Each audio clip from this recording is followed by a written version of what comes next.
El Señor esté con vosotros. Y con tu espíritu. Lectura del Santo Evangelio según San Juan. Gloria a ti, Señor. En aquel tiempo, algunos de entre la gente que habían oído los discursos de Jesús decían: «Este es de verdad el profeta». Otros decían: «Este es el Mesías». Pero otros decían: «¿Es que de Galilea va a venir el Mesías? ¿No dice la Escritura que el Mesías vendrá del linaje de David y de Belén, el pueblo de David?». Y así surgió entre la gente una discordia por su causa. Algunos querían prenderlo, pero nadie le puso la mano encima. Los guardias del templo acudieron a los sumos sacerdotes y fariseos, y estos les dijeron: «¿Por qué no lo habéis traído?». Los guardias respondieron: «Jamás ha hablado nadie como ese hombre». Los fariseos les replicaron: «¿También vosotros os habéis dejado embaucar? ¿Hay algún jefe o fariseo que haya creído en él? Esa gente que no entiende de la ley son unos malditos».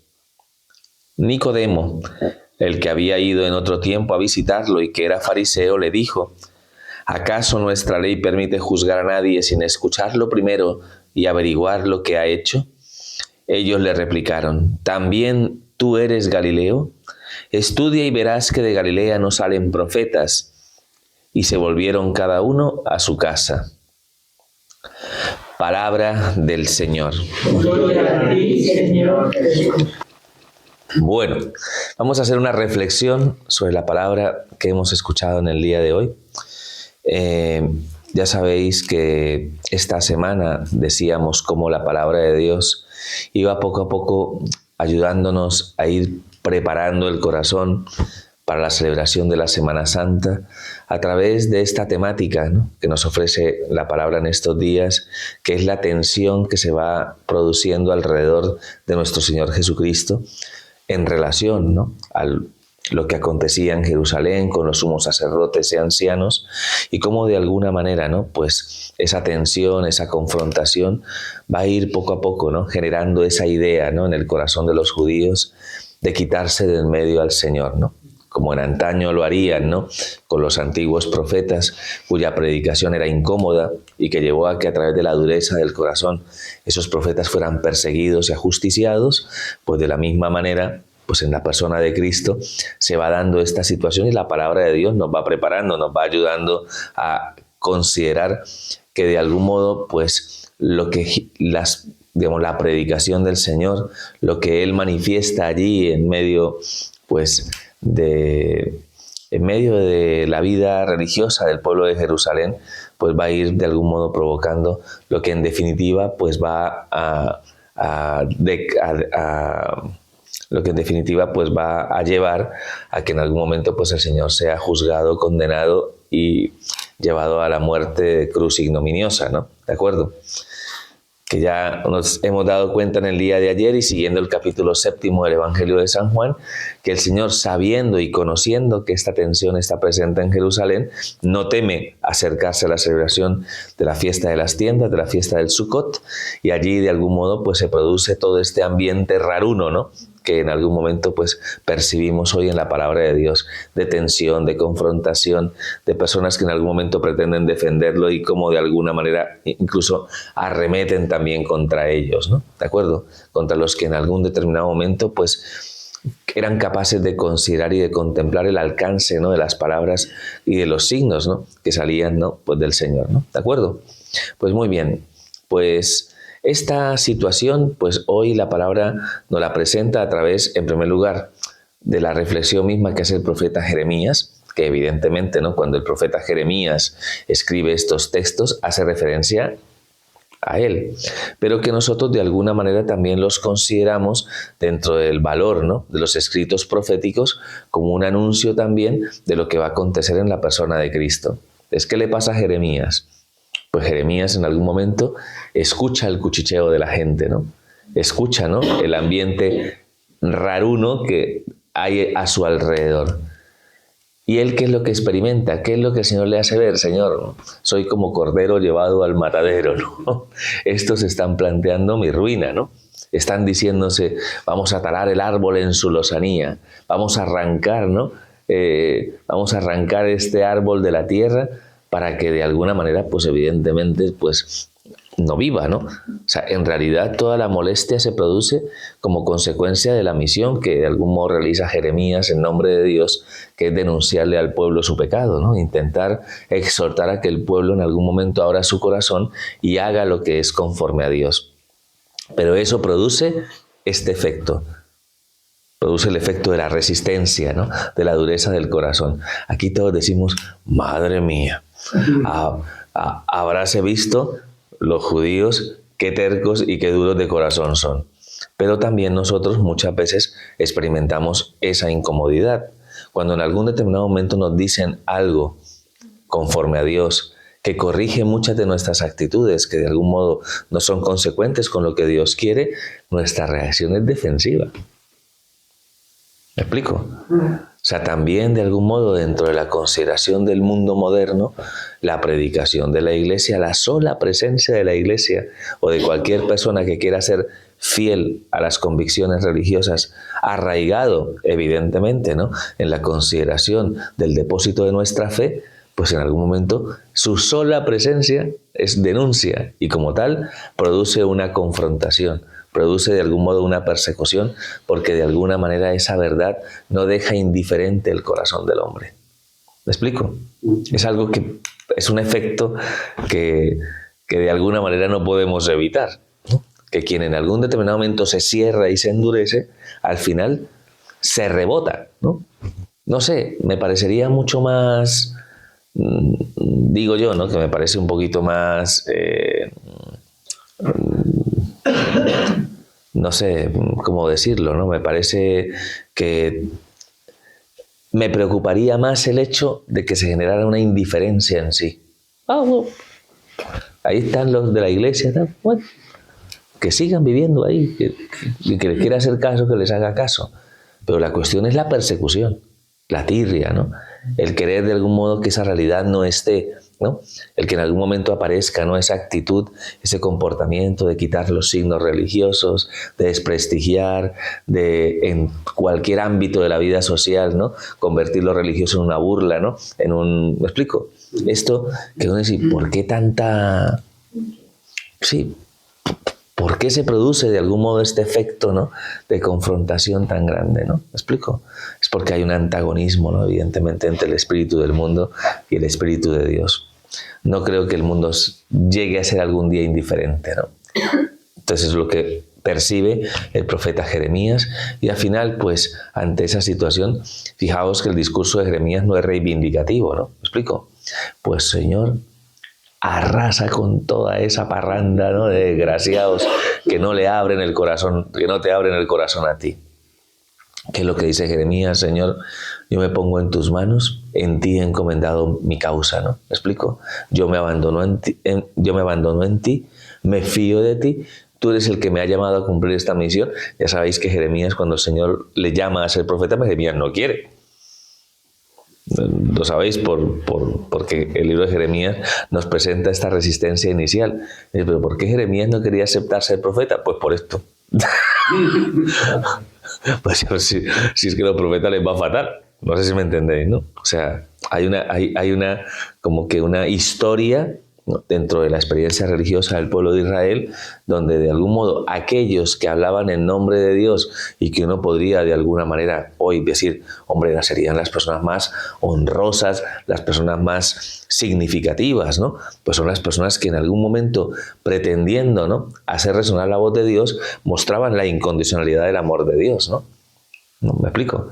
El paradigma está en que esa molestia provocó que ellos fueran ajusticiados para que luego, como dice el mismo Señor en la palabra, los hijos y los hijos de los hijos de algún modo les hicieran mausoleos y les honraran su memoria, ¿no? O sea, qué paradigma, ¿no? ¿Me explico? Que en algún determinado momento, ¿no?, pues se sufra, ¿no?, la persecución como consecuencia de algún modo de la fidelidad a una verdad que hunde sus raíces en el amor. Son personas que en algún momento querían el mayor bien del pueblo y la respuesta fue la confrontación y la lucha y la pugna. Dice el libro de Sabiduría, qué insensato es el corazón del hombre cuando se resiste. Pero ojo, alguna vez hemos experimentado esa resistencia. ¿Me explico? Cuando en algún momento la iglesia dice esto.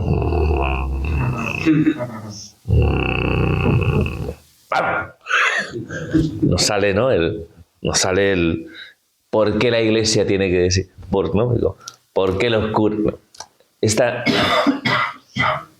soberbia en sí, ¿no? Esta incapacidad que tenemos, ¿no? Siempre que nos corrigen nos defendemos. ¿Me explico? Siempre nos defendemos. Aunque alguien nos corrija con amor, siempre de alguna manera,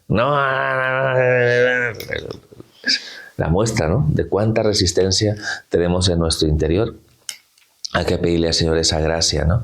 Que en algún momento nos demos cuenta, ¿no? Que nos demos cuenta lo importante que es saber escuchar, saber abrir el corazón, ¿no? Para reconocer la voz de Dios en medio de nosotros. Y ya sabemos que como la cabra tira al monte, y de alguna manera nos apegamos tanto, ¿no? Al mundo y sus seducciones, nos dejamos atrapar, ¿no? Por nuestro propio criterio, por nuestra propia voluntad. A veces tenemos que sufrir, ¿no? Esa confrontación y ser capaces de dejarnos vencer por Dios, ¿no? Un poco ahí las palabras de Jeremías, ¿no? Señor, me has podido, has sido más fuerte que yo, me has seducido y yo me dejé seducir, ¿no? Es lo que dice Jeremías cuando termina cediendo, ¿no? Ante lo que el Señor le pide, ¿no? Que es hacer resonar su voz en medio de su pueblo, ¿no? ¿De acuerdo? Así que por eso hay que encomendar al Señor nuestra causa y no tener como la sensación, ¿no? De que, pues, no sé, ¿no? Como que el marco de referencia ideal sería que todo nos viniera de cara, ¿no? Porque eso sería maravilloso, ¿no? ¿A que sí? Hombre, si todo fuera, ¿no? No sé si me dediqué, uno predicara y todo el mundo decía, ¿qué razón tiene Padre Francisco? Me voy a convertir. No, digo, y no, no. Y aquí, porque no tiene que decirlo. O sea, que es un poco, ¿no? Con lo que tenemos que de algún modo habituarnos y en lo que tenemos que ser perseverantes y constantes si queremos dar testimonio de Cristo, ¿no? Hay que aceptar esta realidad y hay que aceptar que el mundo sufra las consecuencias, ¿no? De la dureza de su corazón. Que hay que ser perseverantes y ser conscientes que si de algún modo esto trae consigo, ¿no? Que en ese testimonio tengamos que morir a nosotros mismos, ¿de acuerdo? Pues hay que aceptar, ¿no? Que de algún modo el amor nos lleve a la consideración de estar dispuestos a sufrir por ser fiel, ¿no? A ese testimonio de amor, ¿no? Tal como lo hicieron los profetas, tal como lo hizo el Hijo de Dios, ¿no? Es un poco lo que el Evangelio nos plantea en este día, ¿de acuerdo? Esta resistencia no se ve a la luz, ¿no? Evidentemente de Cristo, pero sí lo que repercute en las personas que hay alrededor, ¿no? En la predicación de Jesús resulta que hay personas que en algún determinado momento, ¿no? Pues llegan a decir, hombre, este tiene que ser el profeta, ¿no? O sea, como este es un rabí, un profeta, ¿no? Alguien que nos habla en nombre de Dios, o es el mismísimo Mesías, ¿no? Y cuando en algún momento alguien hace este reconocimiento, ahí tiene a todos los sacerdotes, a los sumos sacerdotes y a los ancianos, diciéndole, profeta, que este es un Galileo. Hombre, decir un Galileo era algo como decir un sudaca, bueno, o sea, no sé, un gitanillo, ¿no? Un morillo, no sé. Era una frase despectiva en sí misma, ya en aquel momento, ¿no? Ya sabéis que la conciencia que tenían los judíos en Jerusalén es que eran los judíos puros, los que nunca se habían mezclado con pueblos extranjeros. Los del norte, ¿no? Que sí que se habían emparentado con pueblos extranjeros, que habían de alguna manera como no habían mantenido como una fidelidad al guardar, ¿no? Como un poco el casarse con mujeres de su propio linaje, pues como que por esa razón eran siempre considerados como judíos de poca monta, ¿no? Y que de alguna manera, ¿cómo podía venir un profeta, ¿no? De un lugar, ¿no? Que casi siempre se miraba con desprecio y con recelo, ¿no?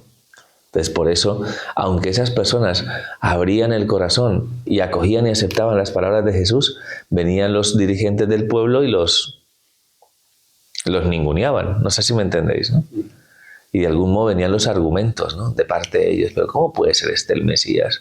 Si de algún modo el Mesías ¿no? Pues evidentemente tiene que venir, pues si viene no vendrá de Galilea, vendrá de Belén, de Judá, como lo dicen las profecías, porque hacían alarde de que tenían conocimiento, ¿no?, de todas las profecías del Antiguo Testamento referidas a la venida del Mesías, Rey y Salvador, ¿no? ¿De acuerdo? Por lo que ellos esperaban, de algún modo, un mesianismo quizás mucho más portentoso, ¿no? Quizás esperaban, ¿no?, un líder que de alguna manera, ¿no?, pues llevara a que el pueblo de Israel se emancipara, ¿no?, del dominio romano y que todos estos de alguna manera mejoraran su chiringuito, ¿no? Me explico, porque lo tenían súper bien montado, ¿no? Entonces, claro, ante esa circunstancia, pues viene ese... Y fijaos que Jesús podría perfectamente, ¿no?, en algún momento argumentar su origen.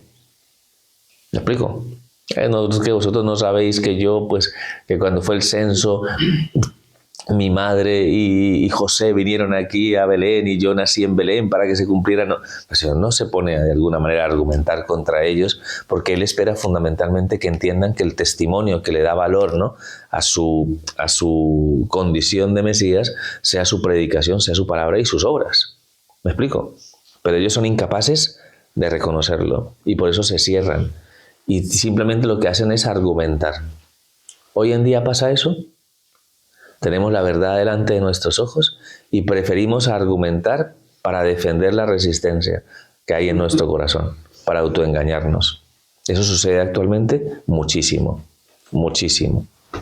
¿De acuerdo? Por eso hay tantas ideologías, ¿no?, a nuestro alrededor que intentan como colocar argumentos para sostener la resistencia del mundo. ¿Me explico? Cuando lo más fácil sería, ¿no es más consecuente escuchar a Dios y aceptar lo que de algún modo Dios manifiesta a través de su palabra? Más que cuestionar e intentar llevar las cosas a nuestro campo con pura, ¿cómo decirlo?, ¿no? Con pura... No, o sea, con una manipulación al final del lenguaje, con una cierta... con sofismas, ¿no?, con puros argumentos sostenidos en la base de la dialéctica. ¿Me explico? Voy a poner un ejemplo de nuestra sociedad actual, ¿de acuerdo? La Iglesia nos pide defender, ¿no?, de una manera tajante la vida de todo embrión humano, desde que nace, ¿no?, desde que es engendrado, ¿no?, pues una persona en el seno de su madre, ¿no? ¿De acuerdo? Y esto de algún modo la Iglesia defiende que sucede en el momento de la concepción. Lo cual quiere decir, ¿no?, que desde el primer momento en el que el espermatozoide, ¿no?, se une al óvulo y se forma, ¿no?, pues está primero la célula humana, ¿no?, pues ya hay una vida humana distinta de la madre y de algún modo nos compete, ¿no?, como Iglesia defender de algún modo la vida del embrión, algo que de algún modo, ¿no?, plantea el hecho de que Jesús también lo fue, ¿no?, que Jesús también de algún modo se hizo embrión para redimir y para dignificar de algún modo la vida del hombre desde su inicio hasta su final. ¿De acuerdo? Pero seguimos empeñados en algún momento en defender argumentalmente, en de alguna manera cerrarnos y de algún modo ir poco a poco justificando, ¿no?, el por qué deberían abortar a los niños, ¿no?, por ejemplo. Algo que si lo viéramos con un poco de lógica incluso, ¿no?, si lo viéramos con la consideración, ¿no?, pues de un discurso racional muy objetivo, deberíamos aceptar todos, ¿no?, esa verdad, y de algún modo debería ser algo que tendríamos que erradicar de nuestra sociedad de una manera tajante. Pero parte de la comunidad científica, por ejemplo, se ha encargado, ¿no?, de utilizar un concepto que es de alguna manera una manipulación en toda regla del lenguaje, una mentira que se han creído un montón de personas para poder de alguna manera plantear que en los primeros 14 días, mientras se implanta el embrión, eso no es una realidad humana, sino que es un preembrión, ¿no? Y con ese concepto se ha logrado llegar a justificar, ¿no?, de algún modo que se pueda, ¿no?, plantear, ¿no?, la justificación del aborto en los primeros 14 días, ¿no?, de un embarazo, ¿no?, por ejemplo, ¿no? Eso es muestra de qué? Es muestra de resistencia del corazón. Y esa dureza nos hace viles, ¿no?, nos hace insensatos, ¿no?, ante lo que es la consideración de la vida humana, ¿no? ¿Me explico? Como esto... ¿Cuántas cosas hay a nuestro alrededor?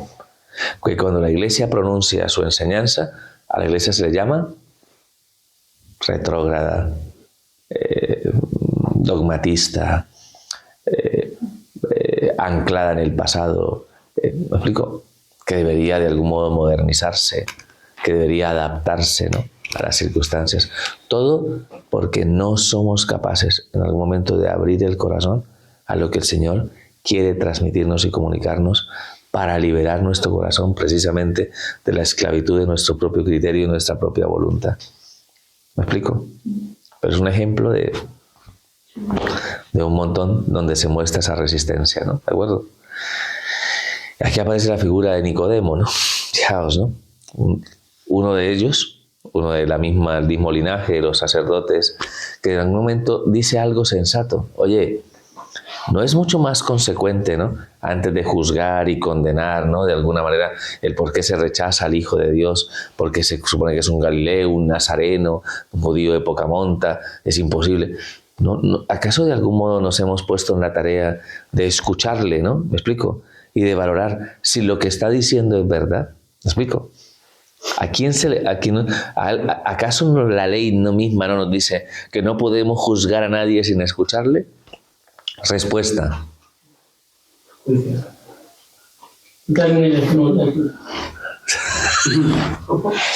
Galileo. ¿Acaso eres un Galileo también? O sea, desprecio, en realidad. O sea, a Nicodemo ahí le cae, ¿no?, pues el rechazo y el desprecio de sus propios hermanos, que de algún modo son incapaces, ¿no?, de ver que las palabras de Nicodemo son completamente sensatas y ajustadas a la ley de Israel, ¿no? ¿Me explico? Y sin embargo ellos, movidos por su tirria y por la dureza de su corazón, incluso de alguna manera viven lo que yo llamaría, ¿no?, pues la incoherencia, ¿no?, ante lo que representan. No sé si me entendéis.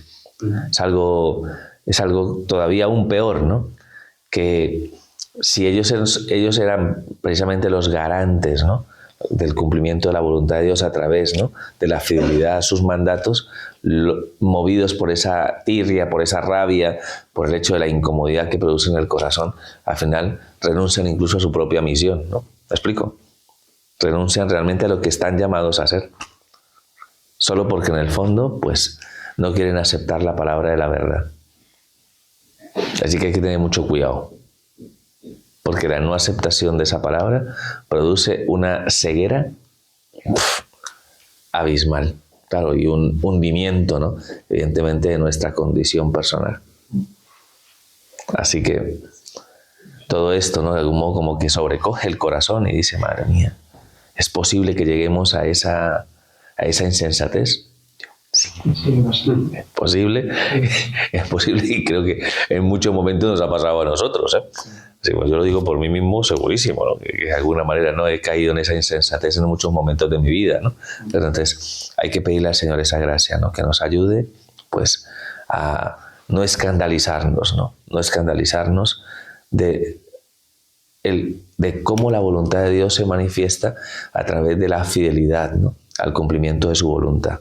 Aunque eso de algún modo nos lleve indefectiblemente ¿a dónde?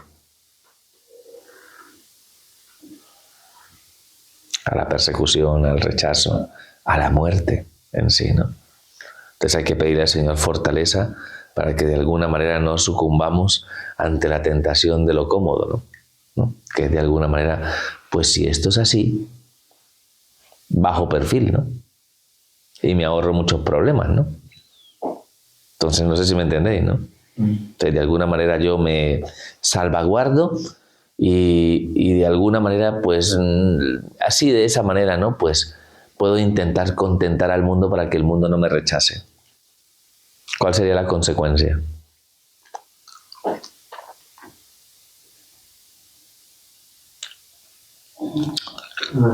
¿Hacia dónde tira la cabra? ¿Cuál sería la consecuencia? Que al final el mundo no te come. Es un autoengaño, ¿no? Sí, al final terminarías cayendo en el autoengaño del mundo y justificarías las cosas. ¿Por qué la Iglesia tiene que meterse en el vientre de una madre?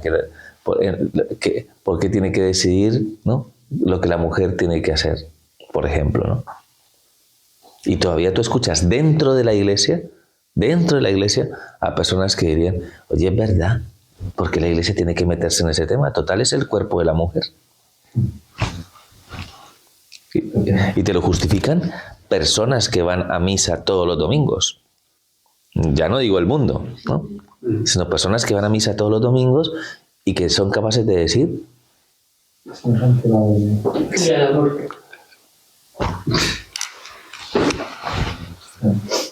Entonces, creo que es mucho más consecuente que en algún momento aceptemos el camino, ¿no?, que plantea el Señor, ¿no? ¿De acuerdo? Aunque de algún modo sea incómodo, aunque produzca esa resistencia en sí, tenemos que pedirle al Señor la fortaleza necesaria, ¿no?, para que de algún modo nos arredremos, ¿no?, ante la tiranía del espíritu del mundo, ¿no? Tiene que triunfar por encima de todo el espíritu de la verdad, aunque ese mensaje sea incómodo. ¿De acuerdo? Así que vamos a pedirle al Señor esa gracia, vamos a continuar la celebración de la Eucaristía y de algún modo pues vamos a pedir especialmente por todos los que sufren las consecuencias, ¿no?, de esta realidad. Porque hay mucha gente que sufre por el hecho de ser fiel a su vida cristiana, ¿no? ¿De acuerdo? Así que pedimos por los que están sufriendo, los que son incomprendidos, los que son perseguidos, ¿me explico? Los que tienen que vivir un cristianismo más acorde, ¿no?, al misterio de la pasión de Cristo, ¿no?